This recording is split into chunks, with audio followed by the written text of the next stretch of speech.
Yes, I was going in search of. And what did I run across? I ran across Ari Melba's video. And I think that video had said it was 14 days old. I don't care how old it was. I'm just letting y'all know that I'm looking for anything that can help we the people in our nation. And we got so much good information out there.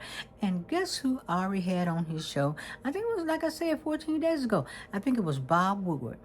And all the president's men, that Bob Woodward, the Bob Woodward, oh yes. And he had said he had studied the Supreme Court, and that I know it was very concerning, but a lot of the decisions that were going was going in the way of Donald Trump through shadow doctors, at least 85 to 90% of them. He said, but since he had studied the Supreme Court, that what would happen is down the road, out, and I wouldn't say out of the blue, they would make a decision that would, favor we the people. Well, that's not what they've been doing. But Bob said that the Supreme Court hates to be rubber stamped. Well, they've been doing a lot of rubber stamping. And like I said, Kavanaugh is up there, him and Alito, saying they ain't even got to talk to us because we ain't that important. They got their little power on. And they don't have to answer to us. But he says that what was most important when the people start viewing them as them rubber stamping, DJT, which that's who I call them, then what would happen is they may change their mind midstream and go in our favor. I hope they do, because I'm kind of worried about October coming up, because the Supreme Court, they messed up their legacy, and they need to turn this around. They need to pull my boy in. They need to bring him on in, because he has embarrassed all the people, all the nation, and it just needs to stop. He said to declare their independence. So, okay, Supreme Court, let's see it. Get on the move. Let's start breaking off, declaring your independence. Because what you're doing now is you insulting the lower courts, and they have become the Supreme Courts. And that was basically my concern, seeing all these shadow dockets that they were doing that didn't necessarily have to be done. And I made a video on that, the Supreme Court rubber stamping, DJT. Now, there was another justice, and that justice had stayed in the courts. Well, we kind of just call him the father of the Constitution, because that justice was Justice John Marshall. And John Marshall, like I said, the Marshall's Court, I mean, this man had, I think, only one dissent, and he had stayed in the Supreme Court for like maybe over 30 plus years. Just think, one dissent. Can you believe that? And they dissenting like all over the place. Every time something happens, it's a dissent, because like I said, they get those sticky notes and ain't no information on them, and they don't even want to explain to the people why they make the decision, and that's pissing Ketanji Brown Jackson, Sotomayor, and Kagan off. So one of the things that Justice John Marshall said is the power to tax involves the power to destroy. Now, who is that? The power to tax involves the power to destroy. So let me get on my stick with John Marshall, because we got to find out who John Marshall is and his legacy. Because like I said, John Roberts blew up his legacy, and it really haven't been the Roberts courts. It's probably been Amy Coney Barrett's court, or Alito, or Clarence Thomas' court, or Kavanaugh's court. But it's been everybody's court but John Roberts' courts, because he haven't had the ability to, get a reign on his court. So I got to tell you about John Marshall. I like reading this. And like I said, I don't think a narc is going to, come my way, because narcs don't like information, not factual information. They don't want to hear the facts, and that's their kryptonite. They need people to build them up. They need people to lean on them. Bring your problems over there to them when they can't solve their own damn problems. That's narcs like that. They like to make you think that you're crazy when you're not crazy. They want you to believe that you're crazy, but you're crazy because you don't have enough information. So that's where you make the mistake. But in the meantime, I feel like I'm the richest person in the world because I have a library card. And that's my happiness and that's my richness. But who was Justice John Marshall? Justice John Marshall was the fourth Chief Justice of the United States and principal founder of the system of American constitutional law. He served from 1801 to 1835. That's a long ass time. Okay, holding the longest tenure of any Chief Justice in the Supreme Court history, and is widely regarded as one of the most influential justices ever served. So John Roberts, you know that you will never earn that title, because we know that you are standing right next to Roger B. Taney and the worst decision in the world. Just like his decision was the Dred Scott decision, I know you dreading this video because your decision was the immunity law, okay? That was the worst decision that you ever made. So like I said, you need to rein it back in to at least have some kind of integrity or dignity. But so far, that's out. Now, I'm going to go to major contributions. Marshall is most famous for Marbury v. Madison, 1803, was established the Supreme Court's power of judicial review, the authority to declare laws unconstitutional. Everything that DJT has done has been unconstitutional, but, Roberts don't see it that way, because as long as they're doing those shadow dockets, they letting my man get away full scale. All right? Now, he also delivered landmark decisions in cases such as McCulloch versus Maryland, affirming federal supremacy and congressional authority, Gibbons v. Ogden, strengthening the federal control over interstate commerce, and Dartmouth College v. Woodward, protecting corporate and contractual rights. Through these rulings, Marshall defended federalism and established the judiciary's vital role in maintaining constitutional governance. So, Roberts, where you at? Where are you at? Because you establishing total mayhem, chaos, and you have let DJT just run loose and tear up our nation. His legacy, which Roberts should no longer have, Marshall's vision and leadership shaped not only the Supreme Court, but the American government itself. Supremacy in constitutional matters. His influence remains central to U.S. law, and the tenure is often termed the Marshall Court, symbolizing the era he dominated. Now, what did I say about the Roberts Court? He did not dominate his court. And he didn't rein DJT in. And DJT is out there running butt naked wild. And this looks bad for the Roberts courts. It says, what were John Marshall's most important Supreme decision? They said John Marshall's most important Supreme Court decisions fundamentally shaped America's constitutional law and the power of federal judiciary. These landmark decisions, and I had said Marbury v. Madison, giving the Supreme Court the power to declare laws unconstitutional and ensuring the judiciary role as co-equal branches of government. We don't have co-equal branches anymore. We know what that went out the window.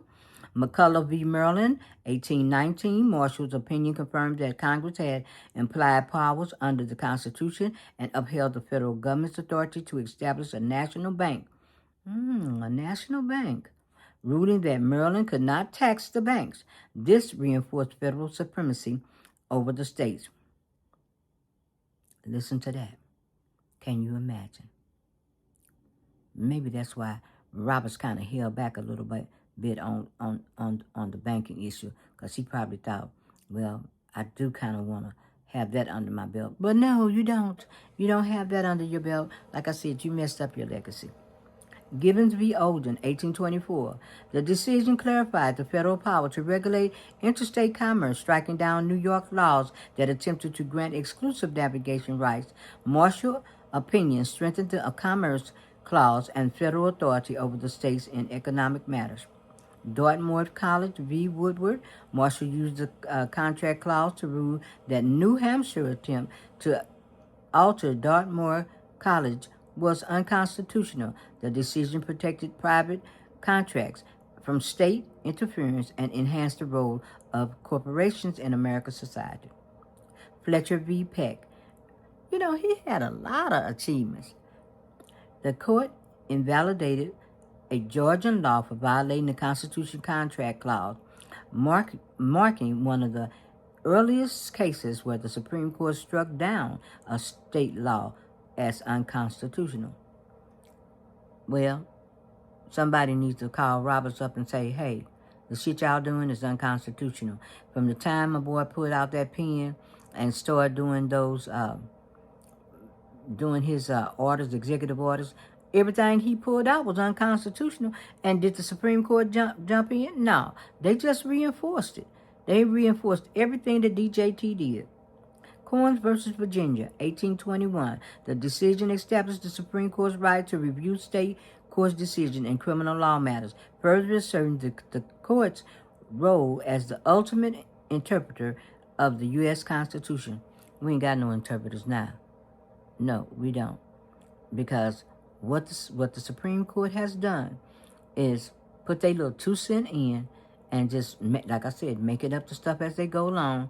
And they're not backing the lower courts, which I hate to call them the lower courts, because they're doing so excellent job of giving we the people guardrails, because we no longer have a Congress. That is gone, and we really don't have a Supreme Court. So martial courts declared that the Supreme Court has appellate authority over state courts in matters concerning federal law, Constitution, reinforcing federal judicial supremacy. These cases help define federalism, strengthen the role of federal courts, and create the foundational principles of constitutional governance that endure today. Now, see, Roberts always claimed that he's a federalist, not an originalist. But he's hiding under those titles because he come out his bag as an originalist, and the originalist is basically living in the past, wanting the Constitution to stay as it is, not accepting changes. And that's what the other judges have done. You know, it's basically a bunch of crap, because everything that they've done is basically saying we stuck in the past and we're not trying to adjust to whatever happened in 2025. So he claims he's a federalist, but he's not. He's an undercover brother. We know that. So that was Justice Marshall. And Marshall, bottom line, like I said, he is basically the founding father of the Constitution. And everything that he set out was the rule of law and defending we the people, Roberts have torn up. The Roberts courts have torn up. He has been totally deceitful. And no, we don't trust you, Roberts, because we see what you've done. And so I hope, like I said, Bob Woodward has said he had studied the Supreme Court, and they would maybe do a 360, but I haven't seen them do a 360 yet, because everything is lined up in DJT's favor. But the sad thing about this, DJT has brought out a mirror, and it has revealed everybody's ugliness. And in the ugliness, the Supreme Court, with them siding with DJT, they're going to have to go down and be humiliated, because we're going to get back to the Epstein files. And whatever has been done in the Epstein files, the court is backing up and saying that the most powerful have the right to run roughshods over everyday people or vulnerable people, and they go along with that. So the powerful can do anything they want to a human life because they got money. So if the courts go along with that, there's definitely a problem with this Supreme Court. And it is a problem with the Supreme Court because, like I said, they are not putting the rule of law, we the people, and the Constitution, they're not upholding it.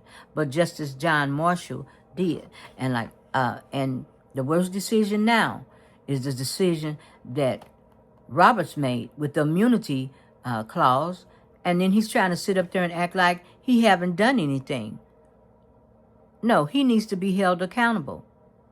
He needs to be held accountable for his rulings, because you, Roberts, put our nation in harm's way. And he's protecting the powerful. He's protecting the billionaires. Not all the billionaires are included in the Epstein crisis, but for Roberts to sit on this and make the judgments that he has made, Roberts is basically saying that he's going along with the abuse of vulnerable people, of young children, that he agrees with it. Because whatever he sticks his tail to, whatever DJT has done, all that comes back, and that's part of their legacy. Which I said, they have destroyed their legacy. And Amy Coney Barrett, please. Or do you have your coat hanger? Because you know what you've done for us. But all these justices that have been up there, and with even Kavanaugh and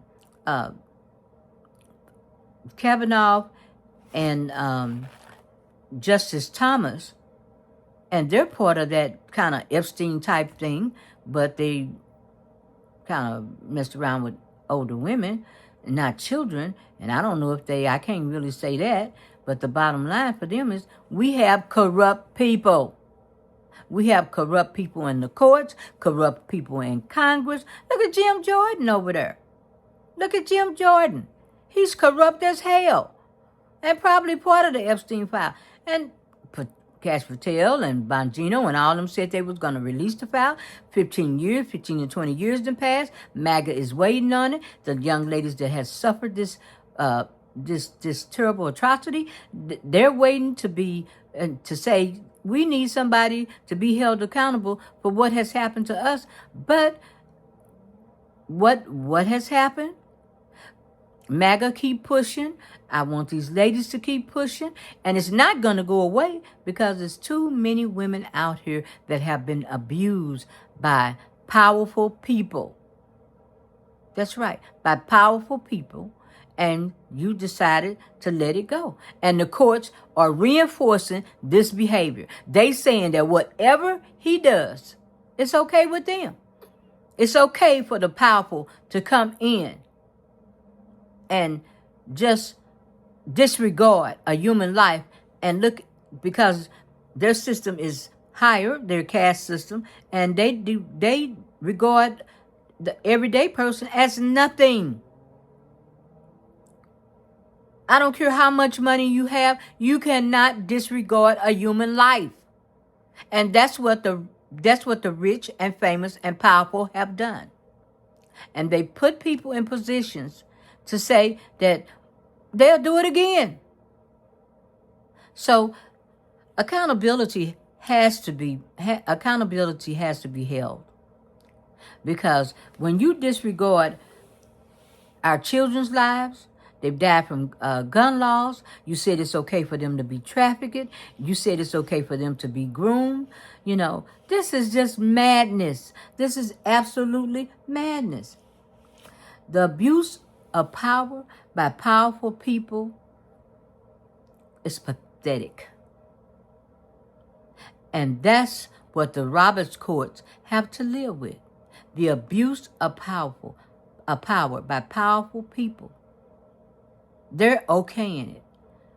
They don't know when this thing busts wide open what all has been done. But then, you know, they very well might have known all along, because look at J.P. Morgan Chase. He knew. They knew. And it got so bad that the women that they came out said, you know what, we're going to call those names out. If they don't come clean, we're coming out with the names. So this is not going to go away. I don't care what hoop DJT jumps through. This is a major focus because this has happened to a lot of people. A lot of people. So it's a shame. It's a shame that it had to come to the highest court in the land backing up ruthless people, powerful people, and putting a rubber stamp saying that it is okay to abuse the most vulnerable people in our world. That is horrible. I don't know which is worse. Is it the immunity decision or the decision that the courts then made and said, basically, let's come on down front with it, that everyday people just ain't shit and we don't care. We are powerful and we can do whatever the hell we want to, and your life don't mean a plug nickel to us because we run this. We got money. And that's sad. And that's where we are today, with justices that are probably allegedly part of the Epstein file. And if they've been asking for this to come out, and it hasn't came out. And why? What do you got to hide? What do you got to hide? Because whatever comes out, you stuck your wagon to it. You stuck your legacy to it. The Roberts Court. The Roberts Court. You stuck your legacy to just filth and disgust and trafficking and grooming and raping little kids. That's what history will put down in a book and have us look back and say, our Supreme Court, the court that's supposed to uphold the rule of law, the Constitution, have went down on the side of pure corruption. Pure corruption. And that's what the Roberts Courts consist of. You've stayed silent. You didn't jump out there every now and then and give a win here, a win there, but you've given the biggest wins to a person that is corrupt, which make you corrupt. When Amy Barrett Coleman went on Fox News, plain corrupt. Say they're not political, that's some bullshit. And we all know it. We've seen the corruption, and it's horrific. It is horrific what the courts have done and sided with. That's your legacy. And John Roberts, hell no, you're no John Marshall. You have, like you say, dicked us in every way you could. Every turn. And you're walking through the house with your black robe on, thinking you're just as John Roberts. Well, then you go to the mirror and you look and see how a man brought out the beast, not the best, in the courts, in the Republicans, in MAGA, but it's not going to go away. Even though you're upholding criminality, it's not going to go away. And it's a shame that you all love power so much that you put profit over the people. That you put a rubber stamp on the lives of people and said DOA, dead on arrival. Your courts don't want to hear it. You X'd out everything. And like Jory said, what the hell? You got everything and you're still not happy? But no, they're out for a human life. The power for them is to control another's life. A power for them is, you saw them, to have somebody bend the knee. But what these people don't understand, this is an emotional vampire. And they will suck the life out of you. If you haven't learned anything, I hope you learn that you never take your life and put it in somebody else's hand for them to fuck up your life when their life is fucked up. So, on that note, I'm going to go. Because like I said, John Roberts, you are no John Marshall. And you have totally disgraced the Supreme Court. And you have validated that it was okay for the rich and the powerful to take the lives of the most vulnerable. And on that note, I'm out.